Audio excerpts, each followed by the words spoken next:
Hello అండి. అందరికీ నమస్కారం. ఈరోజు మనం చెప్పుకోబోయే కథ పేరు 'మా ఇంటి మహాలక్ష్మి'. ఇక ఆలస్యం లేకుండా కథలోకైతే వెళ్ళిపోదాం. కథ నచ్చితే తప్పకుండా లైక్ చేసి, హైప్ చేసి పాయింట్స్ ఇవ్వండి. ప్రియా అని ఎవరైనా ఆ ఇంట్లో పిలిస్తే చాలు చిరునవ్వుతో పలికే అమ్మాయి ప్రియా. పెళ్ళై ఏడాది కావస్తుంది. చదువుకున్న అమ్మాయి. మంచి ఉద్యోగం కూడా చేసేది. కాని పెళ్ళైన కొద్ది నెలలకే మామగారు రామచంద్రయ్య గారికి పక్షవాతం రావటంతో ఉద్యోగాన్ని వదిలేసింది. రామచంద్రయ్య గారు మంచానికే పరిమితమయ్యారు. నోటి నుంచి మాట రాదు. చేతులు కాళ్ళు కూడా సరిగ్గా కదలవు. ప్రియా మాత్రం ఒక్కరోజు కూడా ఆయన భారంగా భావించలేదు. ఉదయం 5 గంటలకే లేచి ఇల్లు శుభ్రం చేసి పూజ చేసుకుని ముందుగా మామగారి దగ్గరికి వెళ్ళేది. మామయ్య గారు నిద్రలేచారా? ముందు మందులు వేసుకుందాం. ఆయనకు మందులిచ్చి టిఫిన్ తినిపించి శరీరాన్ని శుభ్రం చేసి మంచం సర్దిపెట్టేది. రామచంద్రయ్య గారు మాట్లాడలేకపోయినా ఆమె వైపు చూస్తూ కళ్ళతోనే ఆశీర్వదించేవారు. ఆయన మనసులో మాత్రం ఒకటే మాట, కోడలుగా వచ్చి కూతురుగా మారిపోయింది. కాని ఆ ఇంట్లో ప్రియను అలా చూసే వ్యక్తి ఒక్క రామచంద్రయ్య గారే. అత్తగారు లక్ష్మమ్మ మాత్రం ఆమెకు ప్రియ ఎంత చేసినా తక్కువే. సిటీలో పెరిగిన పిల్ల, మన పద్ధతులు ఏం తెలుస్తాయి అని లక్ష్మమ్మ తరచూ అనేది. ప్రియ ఎంత ఓపిగ్గా ఉన్నా ఏదో ఒక తప్పు వెతికేది. కాఫీలో చక్కెర ఎక్కువైంది, పప్పులో ఉప్పు తక్కువైంది, ఇల్లు సరిగ్గా తుడవలేదు, నా కొడుకి సమయానికి భోజనం పెట్టలేదేమో అని ఎద్దేవా చేసేది. ప్రియ అన్నింటినీ మౌనంగా భరించేది. ఒకరోజు లక్ష్మమ్మ తన భర్తతో, ఈ పిల్ల నెమ్మదిగా వంశీని మన నుంచి దూరం చేస్తుందేమోనని భయంగా ఉంది అంది. రామచంద్రయ్య గారు చేతితో అలా అనకు అని సైగ చేశారు. మీకు ఏమీ తెలియదు, ఆడపిల్ల మనసు నాకు తెలుసు అని లక్ష్మమ్మ అనేసింది. మంచం మీదున్న రామచంద్రయ్య గారి కళ్ళల్లో బాధ కనిపించింది. వంశీది సాఫ్ట్వేర్ ఉద్యోగం. ఉదయం వెళ్ళి రాత్రికి ఇంటికి వస్తాడు. అతనికి తన భార్య ప్రియ మంచితనం తెలుసు. కాని తల్లి మాటలను కూడా పూర్తిగా విస్మరించలేడు. ఒకరోజు లక్ష్మమ్మ, నీ పెళ్ళాం నన్ను గౌరవించటం లేదు, నన్ను పట్టించుకోవటం లేదు అంటూ ఏడ్చింది. వంశీ ప్రియ వైపు చూశాడు. ప్రియ మాత్రం ఏమీ చెప్పలేదు. అమ్మా, ప్రియ రోజంతా నాన్న సేవలోనే ఉంటుంది, కొంచెం అర్థం చేసుకో అంతే, అనవసరంగా గొడవ చేయకమ్మా అని అక్కడి నుంచి వెళ్ళిపోయాడు. లక్ష్మమ్మ మనసులో మరో అనుమానం మొదలైంది. కొడుకు కూడా పూర్తిగా కోడలి వైపే వెళ్ళిపోయాడు. ఆ రోజు నుంచి ఆమె ప్రియను మరింత ద్వేషించడం మొదలుపెట్టింది. ప్రియ ఎవరితో మాట్లాడుతుంది, ఫోన్లో ఎవరికి కాల్ చేస్తుంది, డబ్బులు ఎక్కడ పెడుతుంది, అన్నింటినీ గమనించసాగింది. ఒక ఆదివారం లక్ష్మమ్మ చెల్లెలు శాంతమ్మ వారింటికి వచ్చింది. ఇంట్లోనికి అడుగు పెట్టినప్పటి నుంచే ప్రియను గమనించింది. సాయంత్రం ప్రియ వంటగదిలో ఉండగా లక్ష్మమ్మ శాంతమ్మ గదిలో కూర్చున్నారు. అక్కా, నీ కోడలు చాలా తెలివైన పిల్లలా ఉంది. అవును, నాకు కూడా అదే భయం. ఈ రోజుల్లో కోడలను అంత సులభంగా నమ్మకూడదు. ఏమంటున్నావే? నీ కొడుకు సంపాదిస్తున్న డబ్బు ఎక్కడికి వెళ్తుందో తెలుసా? లక్ష్మమ్మ ఒక్కసారిగా ఆలోచనలో పడింది. నువ్వు ఏమంటున్నావే? అది కాదక్కా, ప్రియా వాళ్ళ అమ్మతో బంగారం విషయం ఏదో మాట్లాడడం విన్నాను. నేను ప్రియా దగ్గరికి వెళ్ళగానే ఫోన్ కట్ చేసింది. ఇదేదో ఆలోచించవలసిన విషయమే అని చెప్పి అక్క మనసులో విషపు చుక్క వేసింది శాంతమ్మ. ఎందుకైనా మంచిది, నువ్వు కాస్త జాగ్రత్తగా ఉండక్కా అని చెప్పి అక్కడి నుంచి వెళ్ళిపోయింది. ప్రియా తన పుట్టింటి వారికి ఏదైనా ఇస్తుందేమో, ఆ మాట లక్ష్మమ్మ మనసులో విషంలా పాకింది. ఆ రోజు నుంచే ప్రియపై ఆమె అనుమానం మరింత పెరిగింది. మరుసటి రోజు వంశీ ఆఫీస్ పని మీద బయటికి వెళ్ళాడు. ప్రియా తన బీరువా తెరిచి పెళ్లి సమయంలో పుట్టింటివారిచ్చిన నగలను బయటకు తీసింది. ఆమె చెల్లి పెళ్లి దగ్గర పడుతుంది, ఇవన్నీ ఒకసారి సరిచూసుకొని పెట్టాలి అనుకుంది. అప్పుడే తలుపు తెరుచుకుంది. లక్ష్మమ్మ శాంతమ్మ లోపలికి వచ్చారు. ఏం చేస్తున్నావు? ప్రియా ఉలిక్కిపడింది. అత్తయ్య, నా పెళ్లి నగలు సరిచూసుకుంటున్నాను. లక్ష్మమ్మ వెంటనే అరిచింది. పడ్డుబడ్డావా? నా కొడుకు డబ్బంతా పుట్టింటికి పంపిస్తున్నావా? అత్తయ్య, అలా అనకండి. మరి ఈ నగలు? ఇవి మా వాళ్ళు నాకిచ్చినవి. నిన్ను నమ్మాలా అని లక్ష్మమ్మ బీరువా తాళాలు తీసుకుంది. ప్రియా కళ్ళల్లో నీళ్లు తిరిగాయి. నేను దొంగను కాదత్తయ్యా. ఆ మాట రామచంద్రయ్య గారి చెవుల్లో పడింది. ఆయన మంచం మీద నుంచి లేవటానికి ప్రయత్నించారు. కాని శరీరం సహకరించలేదు. ప్రియా తన గదిలో నుంచి ఏడుస్తూ వెళ్ళటం రామచంద్రయ్య గారు గమనించారు. అతను మాత్రం ఆ దృశ్యం చూసి తట్టుకోలేకపోయారు. ఆయన గట్టిగా శబ్దం చేశారు. ఆ ఆ లక్ష్మమ్మ ఆయన దగ్గరికి వచ్చింది. ఏమిటి? మీకేం చెప్పాలి? ఆయన ప్రియ వైపు చూపించారు. తరువాత చేతులతో మంచి అమ్మాయి అని సైగ చేశారు. లక్ష్మమ్మ మాత్రం మీకేమీ తెలీదు, మీరు ఊరుకోండి అని చెప్పేసింది. రామచంద్రయ్య గారి కళ్ళల్లో కన్నీళ్లు. ఆయన మనసులో, లక్ష్మి, నువ్వు నిజం తెలుసుకునే రోజు వస్తుంది అని ఆ భగవంతునికి నమస్కరిస్తూ అనుకున్నారు. ఆ రాత్రి వంశీ ఇంటికి వచ్చాడు. లక్ష్మమ్మ వెంటనే, నీ పెళ్ళాం ఏం చేసిందో తెలుసా? తన పుట్టింటికి తన నగలు వాళ్ళ చెల్లి పెళ్లి కోసం అమ్మటానికి చూస్తుంది అంటూ విషయం చెప్పింది. వంశీ ప్రియని అడిగాడు. నిజంగా ఏమైనా చేశావా? ఆ ఒక్క ప్రశ్న ప్రియ గుండెను గాయపరిచింది. మీరు కూడా నన్ను నమ్మటం లేదా? వంశీ వెంటనే, అలా కాదు ప్రియా, అమ్మ చెప్పింది కాబట్టి అడిగాను. ప్రియ మౌనంగా నిలబడింది. అదే సమయంలో రామచంద్రి గారు వంశీ వైపు చూస్తూ తల అడ్డంగా ఊపారు. వంశీకి ఏదో అర్థం కాలేదు. నాన్న ఏదో చెప్పాలని చూస్తున్నారు. అతని మనసులో మొదటిసారి తల్లి మాటలపై చిన్న సందేహం కలిగింది. ఒకరోజు ప్రియ పాత ఫోన్లో తన తల్లితో మాట్లాడుతుంది. అమ్మా, చెల్లి పెళ్లి కోసం నా నగలు పంపిస్తానని చెప్పాను కదా. లక్ష్మమ్మ ఆ మాట విన్నది. ఆమెకు మాత్రం వినిపించింది ఒక్కటే, నగలు పంపిస్తానని చెప్పాను. వెంటనే శాంతమ్మకు ఫోన్ చేసింది. నువ్వు చెప్పింది నిజమే. ఆ పిల్ల నగలు పుట్టింటికి పంపబోతుంది. కానీ అక్కడ ఉన్న నిజం వేరే. ప్రియ తన నగలు అమ్మటం కాదు, చెల్లి పెళ్లికి తన నగలు పెళ్లి అయ్యేంత వరకు ఉపయోగించుకోవటానికి మాత్రమే అనుమతించింది. ఆమె తన పుట్టింటికి ఒక్క రూపాయి కూడా దాచిపెట్టి పంపలేదు.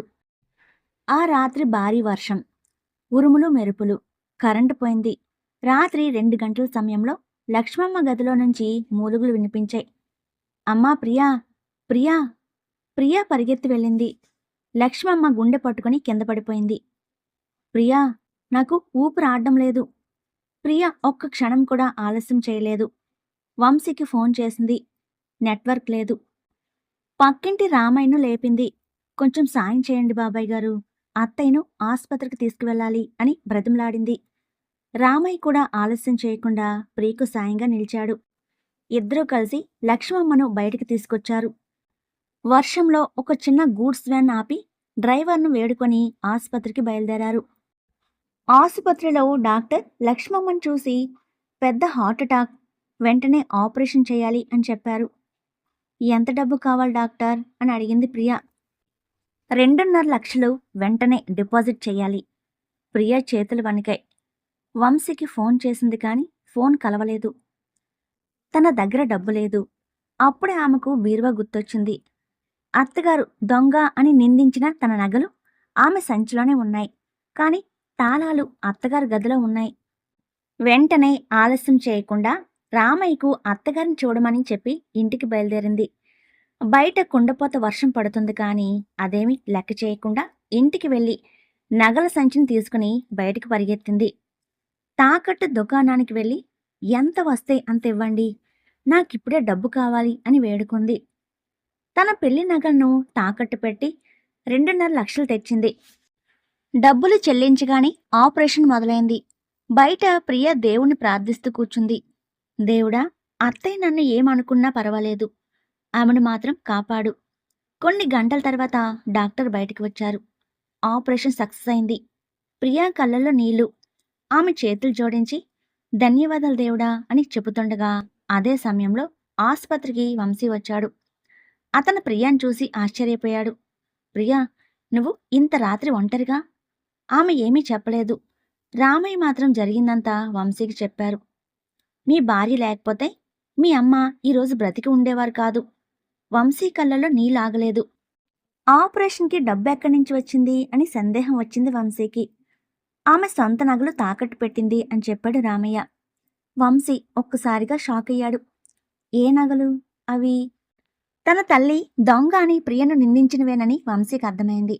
అతను ప్రియ దగ్గరికి వచ్చాడు. నన్ను క్షమించు ప్రియా అన్నాడు వంశీ. ఎందుకు అని అడిగింది ప్రియ. నిన్ను నమ్మకుండా అమ్మ మాట విన్నందుకు. ప్రియ చిరునవ్వు నవ్వింది. మీరు నా భర్త, అత్తగారి విషయంలో నా కర్తవ్యం నిన్ను నిర్వర్తించటం నా ధర్మం అంది ప్రియ. మీకు మీ అమ్మ గురించి బాధ ఉంటుంది, అందుకే అలా చేశాను. వంశీ ఆమె చేతులు పట్టుకున్నాడు. నువ్వు నా భార్యగా కాదు, మా ఇంటి అదృష్టంగా వచ్చావు అని ప్రియను దగ్గరకు తీసుకున్నాడు. కొన్ని గంటల తర్వాత లక్ష్మమ్మకు స్పృహ వచ్చింది. కళ్ళు తెరిచిన వెంటనే ప్రియ కనిపించింది. ఆమె తడిచిన జుట్టు, అలసిపోయిన ముఖం చూసి లక్ష్మమ్మకు నిన్నటి సంఘటన గుర్తొచ్చింది. వంశీ కూడా తల్లికి నిన్న రాత్రి జరిగిన సంఘటనంతా వివరించాడు. దొంగ పిల్ల అని తానే తిట్టింది. అదే పిల్ల తన ప్రాణం కాపాడింది. లక్ష్మమ్మ కళ్ళల్లో నీళ్లు. ప్రియా అని పిలిచింది లక్ష్మమ్మ. ప్రియా వెంటనే దగ్గరికి వెళ్ళింది. లక్ష్మమ్మ ఆమె చేతులు పట్టుకుంది. నన్ను క్షమించమ్మా. అత్తయ్య అంత మాట అనకండి అంది ప్రియ. నిన్ను దొంగ అని నిందించాను, కాని నా ప్రాణాల కోసం నీ నగలే తాకట్టు పెట్టావు. ప్రియా కళ్ళల్లో కూడా నీళ్లు. మీరు నా అత్తగారు కాదత్తయ్య, అమ్మ. అందుకే నేను ఇదంతా చేశాను. అయినా అత్తయ్య, జరిగిందేదో జరిగిపోయింది. నిన్ననే మీకు ఆపరేషన్ అయింది. మీరు కాస్త రెస్ట్ తీసుకోండి అత్తయ్య, మరింకేం మనసులో పెట్టుకోకండి అంటూ లక్ష్మమ్మని దగ్గరకు తీసుకుని ఓదార్చింది. లక్ష్మమ్మ ఆసుపత్రి నుంచి ఇంటికి వచ్చిన తర్వాత శాంతమ్మ మళ్ళీ వచ్చింది. ఆమెను చూసిన లక్ష్మమ్మ ఈసారి మౌనంగా ఉంది. అక్క, నీ కోడల్ని కొంచెం జాగ్రత్తగా చూసుకో. లక్ష్మమ్మ ఒక్కసారిగా చాలు శాంతమ్మ అని గట్టిగా అరిచినట్లుగా చెప్పింది. శాంతమ్మ ఒక్కసారిగా ఆశ్చర్యపోయింది. ఏమైందక్కా? నా కోడలిపై అనుమానాలు నింపింది నువ్వే. శాంతమ్మ నోరు మూసుకుంది. అప్పుడు లక్ష్మమ్మ, నువ్వు చెప్పిన మాటలు నమ్మి నా ఇంట్లో ఉన్న మంచి మనిషిని బాధపెట్టాను అని చెప్పింది. వంశీ కూడా అక్కడికప్పుడే వచ్చాడు. పిన్ని, అమ్మను అనుమానాల్లోనికి నెట్టింది మీరే. వాళ్ళు అడిగిన మాటలకు శాంతమ్మ బెక్కమొహం వేసింది. జరిగిందంతా లక్ష్మమ్మ వివరించింది. శాంతమ్మకు తన తప్పు అర్థమైంది. నన్ను క్షమించండి అక్క. మీ ఇంటి విషయాల్లో ఇకపై అనవసరంగా జోక్యం చేసుకోను అంది. అదే సమయంలో ప్రియకు ఒక విషయం గుర్తొచ్చింది. పెళ్లికి ముందు తన తండ్రి చెప్పిన మాట. అమ్మాయి, అత్తింట్లో ఎన్ని కష్టాలు వచ్చినా ముందుగా మనసుతో గెలుచుకో, కానీ నీ ఆత్మగౌరవాన్ని మాత్రం ఎప్పుడూ కోల్పోకు. ప్రియ అదే చేసింది. ఆమె మౌనం బలహీనత కాదు, ఆమె ఓర్పు, ఆమె బలం. లక్ష్మమ్మ లోపలికెళ్ళి తన చేతిలో ఉన్న ఇంటి తాళాలను ప్రియా చేతిలో పెట్టింది. ఇవిగో అమ్మా, ఇవి నీ దగ్గరే ఉండని అంది. ప్రియ ఆశ్చర్యంగా చూసింది. అత్తయ్య, ఇవెందుకు? ఈ ఇంటిని ఇప్పటి వరకు నేను నడిపాను, ఇక నుంచి నువ్వు నడుపు. అత్తయ్య, నువ్వు కోడలుగా రాలేదు, నా కూతురుగా వచ్చావు. నిన్ను గుర్తించటానికి నాకింత ఆలస్యమైంది. రామచంద్రయ్య గారు మంచం మీద నుంచే చిరునవ్వు నవ్వారు. వంశీ కూడా ఆనందంతో చూశాడు.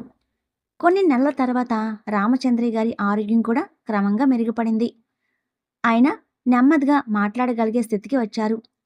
మొదట పలికిన మాట ప్రియా. అందరూ ఆశ్చర్యపోయారు.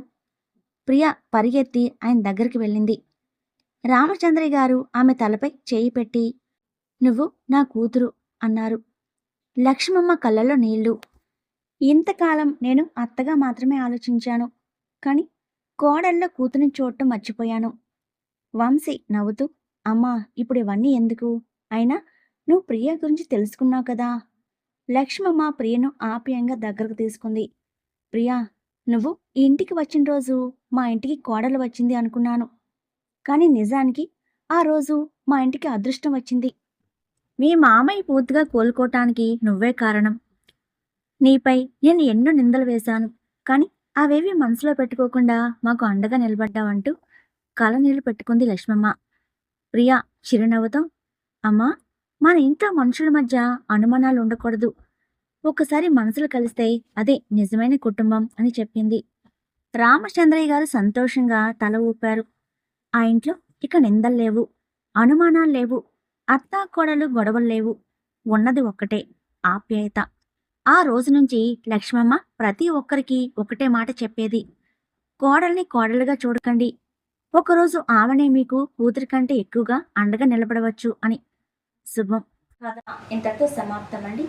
మరిన్ని మంచి మంచి కథలు వినటానికి మన ఛానల్ని సబ్స్క్రైబ్ చేసుకోవడం మాత్రం మర్చిపోకండి. తిరిగి రేపు మరో మంచి కథతో మళ్ళీ కలుద్దాం. అంతవరకు సెలవు.